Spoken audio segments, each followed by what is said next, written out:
What's up, everyone, and welcome back to another episode of the CBB Yapper. We are off to a great start here in the last week of the regular season, and for today's episode, we're going to break down some of the games that I had pointed out on Sunday's episode. Then we'll briefly talk about some teams that I think could be on fraud watch here, and we'll end it with some games to watch in this last weekend slate of the regular season. So, without further ado, let's get into it. The first game I had pointed out on this week's slate was that Duke and NC State game on Big Monday, and there was a reason that I did not have much of a preview for this one on Sunday's episode. Duke is just that much better than the Wolfpack. I think it's really just that simple. The first 10 minutes of the game were a little bit back and forth there, but once the Wild Threes started to not fall for NC State, they really got run off the court here by Duke. With this win, Duke has won 4 of their last games by 25 or more, and their last 5 in-conference games by double digits. What this team is doing in an ACC that is much more improved compared to last year, I think is just extremely impressive, and not enough people are talking about it. I think people are starting to catch on here, like people like Stanford Steve, who finally walked back his wildly off base take about Duke not being a contender from earlier on in the year, despite having teams like Purdue and Nebraska on his list. But that's neither here nor there. He at least walked that back and is starting to look at least a little smarter here. Dame Sarr is really starting to come alive here for Duke. He had a great game on Monday night, putting up 16 points with 8 boards and shooting 50% from deep as well. He is doing exactly what the Blue Devils need from him here. His elite defense has been a constant all year, but his offensive game has really started to improve here since the start of the season. And the fact that he's able to hit corner threes is just going to take this Duke team to another level, I think. This is what I've said about these boys all year, though, when some Duke fans were ready to jump ship after the Texas Tech loss and then the UNC loss. Replacing this entire starting lineup from last year from one of the greatest college basketball teams of all time in recent memory was definitely no small feat, and John Shire is making it look way too easy here.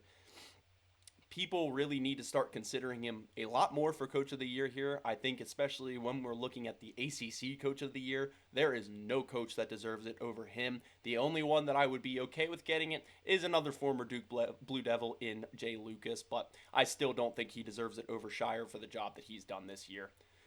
Boozer was, of course, himself again on Monday. NC State just really has no one that can really contain him or handle him remotely. He put up another impressive 26 points, 9 boards, and 4 assists in this one, all while shooting 80% from the field. I think Cooper Flagg is still a better player in terms of the NBA, but he was an incredible college player as well. I just think that there's definitely some reasonable conversations that can be had about who is the better college player between him and Boozer. Getting back-to-back freshmen of this caliber, though, is a blessing as a Duke fan and something that Duke fans should really not take for granted here. Of course, Duke ends the season here on Saturday at home against UNC. Of course, I am biased, but I think the Duke Blue Devils are going to run away with this one pretty convincingly here, but we will see how that take turns out on Saturday. For NC State, they get Stanford here, which is going to be a really tough game for them to play, especially with Ibuka Okori on the other side, who is an absolute scoring machine. Moving on to the other game in this big Monday slate was this Arizona and Iowa State game, and yeah, Big Monday just sucked this week, to put it very bluntly here. Both of these games were just absolute blowouts, and while I expected a blowout in the NC State and Duke game, I did not really expect one here in this Arizona and Iowa State game. However, Arizona is just back to playing like they were in the beginning of the year, and certainly looking like they're rivaling teams like Duke, Michigan, and Florida for the best team in the nation, and they are making a lot of people regret jumping off their bandwagon in the middle of the season here. Since that loss to Texas Tech, they have really been running through the Big 12 here. Iowa State, on the other hand, is in a much different boat. I probably said this about 10 times at least on this podcast throughout this year, but this Iowa State team just has zero paint presence. They have no paint presence at all. Arizona pretty much got whatever they wanted in the paint all night. and when Iowa State didn't let them have it, they sent them to the free throw line. Arizona clearly knew the game plan in this one, and they took down Iowa State fairly easily here. However, the most impressive piece of this game to me is just how Arizona played. They really did not play to their full potential in this one. They shot really rough from the field, shooting just under 46% as a team and 33% from deep. The fact that they were able to run this Iowa State team out of the gym with such average shooting clips here is just all the more impressive to me. However, it was in large part due to Iowa State having a horrific shooting night. The Cyclones shot under 30% from the field as a team and 23% from deep. For a team that relies heavily on their three-point shooting, this was just really bad and some really abysmal numbers. I am really starting to have some concerns about this Iowa State team, but that is something we'll touch on a little bit later here in the show. To end the year, both of these teams get some lighter games. Iowa State takes on an Arizona State team that just waxed Kansas this week. While the Sun Devils aren't great, Iowa State will certainly need to be ready in that one, and Arizona gets Colorado in Boulder in a game that I think they should win fairly convincingly. Moving on to Tuesday night here, I had ended up circling this UNC and Clemson game. There actually ended up being a couple of games that were really solid in this time slot, but I do think I ended up choosing the right one here. This game was just back and forth pretty much all night with 11 lead changes here. UNC jumped out to an early lead in the first half, but Clemson fought back for pretty much the entire game here. I have to admit here again, though, what UNC is doing without Caleb Wilson is just really impressive. He is most likely going to be at least a top 8 pick here in the upcoming draft, yet they really haven't missed a beat at all without him. Since his injury, they've only taken one loss, and it was to their rival, NC State, in Raleigh. Only losing one game to your in-state rival in that time frame, on the road as well, I might add, is just really impressive, especially when you see who they've beat along the way. Of course, the Pitt and Virginia Tech games weren't really anything that impressive, but they did take down Louisville and Clemson in that stretch, which is just really impressive to me while they're missing their best player by far. In this one, though, they didn't even really play that well to pull this one off. They shot under 38% from the field as a team, but obviously much better from three, which was the difference in this one. Looking at the rest of the stats here, though, in terms of team statistics, they really were pretty even across the board in this one. For Clemson, I think they really needed this one more than air itself. While they took down Louisville last Saturday, they have lost 5 of their last 6 games here, losing to some pretty average and downright bad teams along the way. They have really fallen from grace here after being considered the second or third best team in the ACC earlier on in the year. This team, I just think, is going to continue to struggle. They are just not very good offensively and not good enough on defense to make it work. I am pretty much all the way out on this Tigers team and think the first round is going to be very scary for Clemson here if they do end up making March Madness. Obviously, UNC takes on Duke at home this weekend, like we mentioned earlier, but Clemson gets a great chance to kind of clear their minds here with a convincing win over Georgia Tech before we head into the ACC tournament. Right now, I think they're hanging around the 8 and 9 seed, but I'm not sure if that includes their loss to UNC. However, I think if they lose to the Yellow Jackets and can't win a game in the ACC tournament, things could be looking very bleak here for the Tigers and their chances of making the big dance. Moving down the slate here, I had also pointed out this BYU and Cincinnati game, and there is a reason that I continue to point out BYU games here.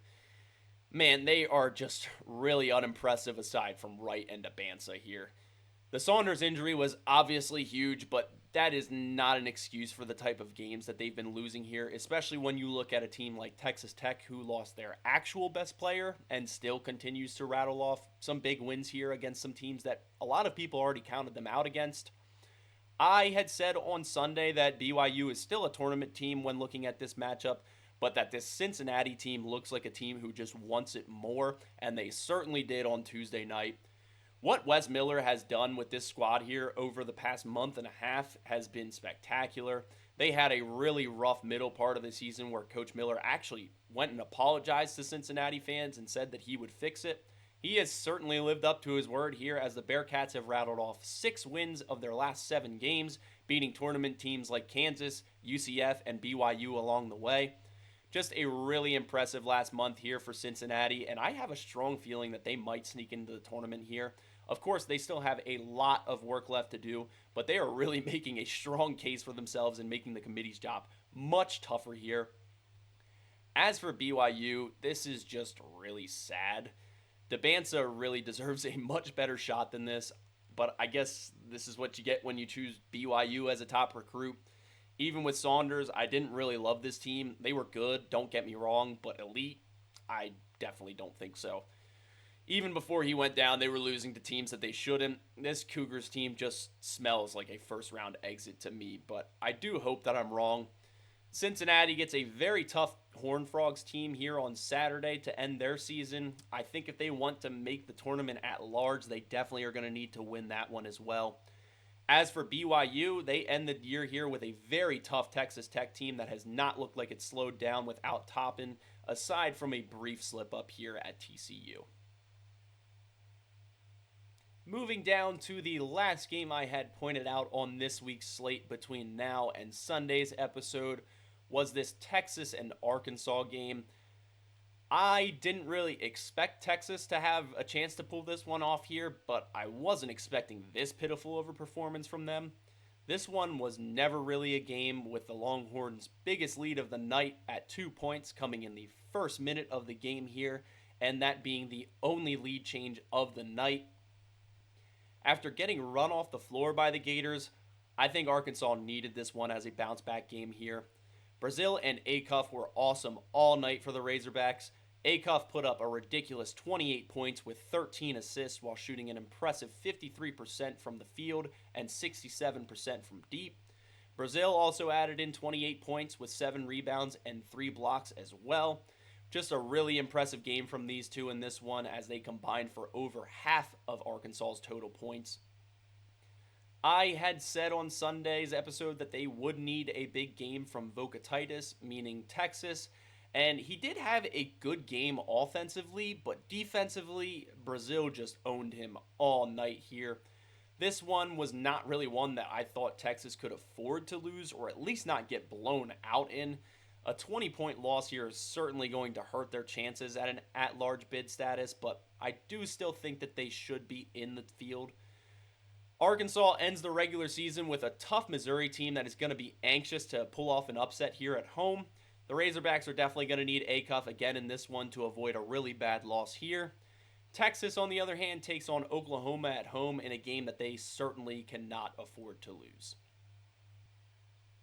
Moving on from some of the games that we had pointed out as games to watch from this week, I did want to provide a little bit of a different section here this week on today's episode.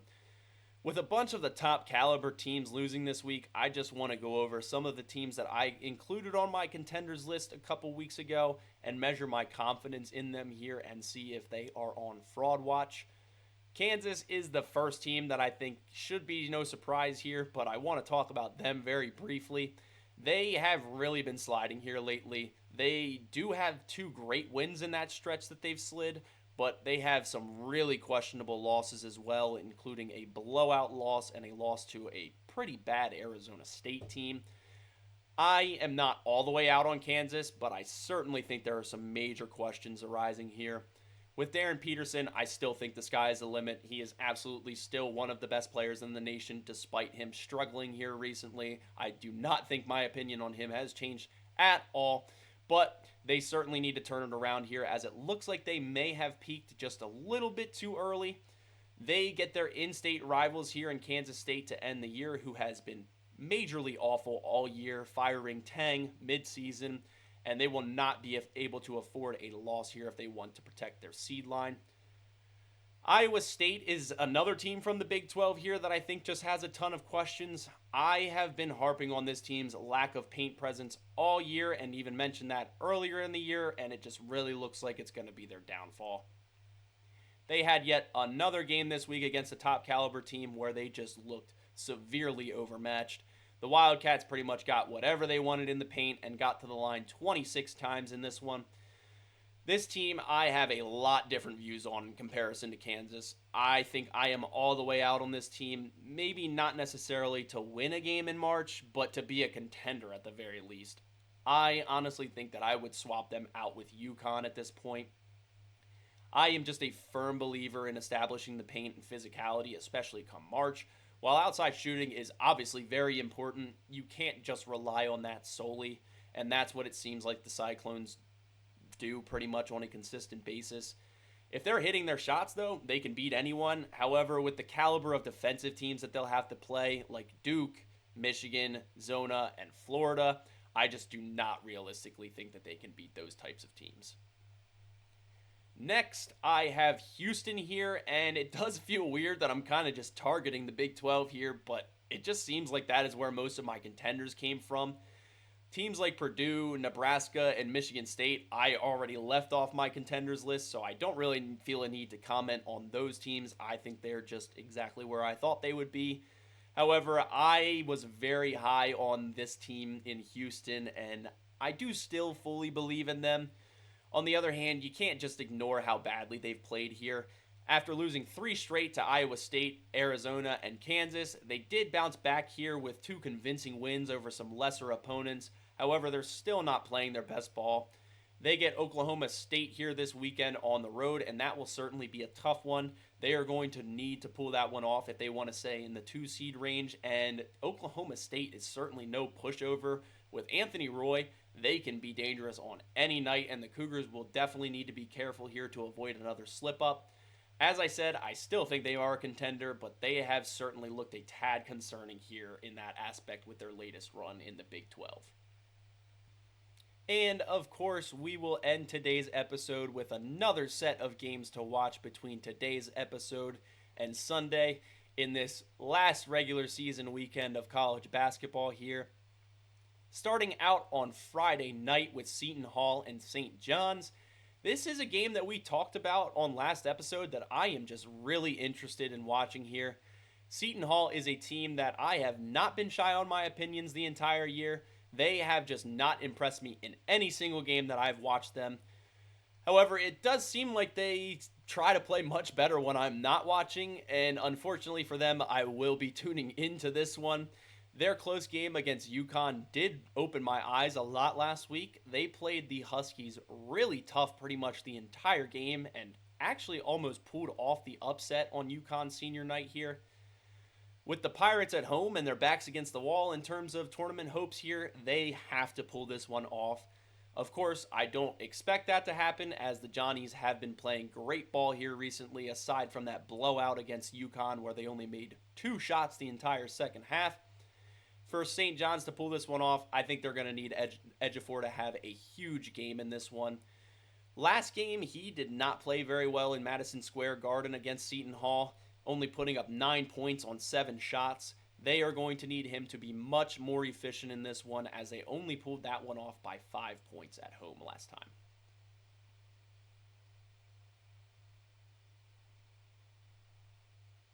Moving on to the Saturday slate. Unfortunately, I do have some things scheduled for Saturday morning that I have to take care of, but I should be back by this 2 o'clock slate at least for the second half.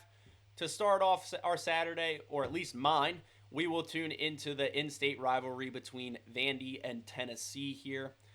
While it sounds like he will play again this season, it does look like Nate Ament will be out for this one again here. That will obviously be a huge blow to the Vols' chances of pulling this one off, but this Vanderbilt team has been shaky all year. However, that is all in the past, and their only focus should be on moving forward here and getting a much-needed win. With the Vols shorthanded, I do like Vanderbilt's chances in this one, but Gillespie will certainly not back down in this one and the challenge of Tyler Tanner here. I think this should just be a great game to kick off Saturday afternoon here, and I'm looking forward to a battle between an offensive-focused team and a defensive-focused team. Moving down the Saturday slate here. Now, I don't have much of a preview for this one, but we're going to take a look at the St. Louis and George Mason game here.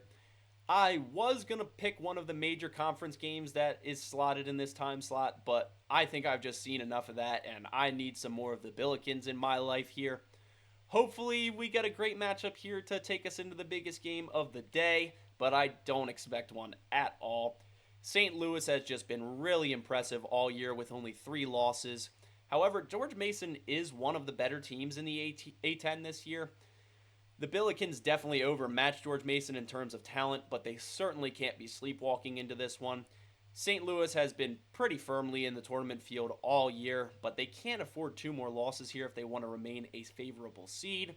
I fully expect a blowout here, but I just want to get another shot to look at St. Louis before we head into some more conference tournaments here tipping off next week. Moving down to my favorite game of the weekend here, obviously, is this Duke and UNC game. Of course, this matchup is the biggest game of the weekend every time it takes place, but I am really looking forward to this one. After I was downright angry after the last matchup, I cannot wait for the Tar Heels to come to town here. Both of these teams have been playing great recently here, but for much different reasons. Carolina has been playing without their best player here and has rattled off some really impressive wins. Duke, on the other hand, has just been absolutely stomping some teams here recently, largely walking through the ACC this year, aside from that buzzer beater loss in Chapel Hill back in February. However, I am a full believer in that game being a fluke. The foul discrepancy in that game still lingers on my mind. However, that home court officiating will not travel in this one, I think. Without it, I don't think the Tar Heels stand a chance. I am, of course, setting myself up to get dunked on here on Sunday's episode, but I just do not think in a game where the foul calls go both ways, this team can keep up with Duke at all. UNC was whistled for 1 foul the entire second half of that first game, 1 more foul than I committed sitting on my couch, while Duke's entire front court was in foul trouble. All while Jay Billis was praising the Tar Heels' physicality. None of that made any sense, still doesn't, and I can't wait to be proven right here. It does sound like Caleb Wilson's status is up in the air here and he could potentially play. If he doesn't, I think that will play a large part in the Blue Devils running away with this one if he can't go. Even if he can, I still think it'll be a double-digit win for Duke. However, after the last game, I will not be hearing a single excuse from Carolina fans when the belt comes out for real here in Cameron Indoor. Moving down the Saturday slate here, I wanted to keep this rivalry weekend theme alive, and we will tune into this Auburn and Alabama game following the Duke game. Hopefully that Duke game is on schedule so we can tune into this one right away, but it does look like it will be cutting it close at the very least. In this one, I think Auburn has to win if they want a chance to make the tournament. There has obviously been a lot of talk recently here about who deserves to be one of the last bubble teams, and Auburn has been heading that discussion, especially this week when Bruce Pearl made some pretty wildly off-base and biased takes. He essentially used his position on TV to advocate for his son's very mid team to make the tournament over a Miami, Ohio team who is having an incredible historic year here. Once again, this goes back to my main argument around this really silly conversation. Maybe you should have, I don't know, won more games or at least kept them close. Like, it's a very simple concept here. If you didn't lose 14 games, you would probably still be in the tournament and this wouldn't even be a discussion. However, you did lose 14 games and in a lot of them, you got blown out.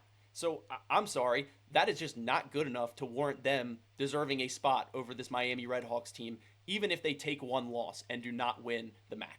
I would firmly put this Miami, Ohio team over this Auburn team and would much rather see them get a chance at taking someone down in the first weekend than Auburn. This one will definitely be a little bit of a hate watch here, as I will really be rooting for Bama in this one. I am sick and tired of the disrespect that Miami, Ohio is getting, and those Bruce Pearl comments really did not sit well with me at all. I will be praying for a Tide takeover here to remove this Auburn team from tournament discussions and put this silly conversation to bed.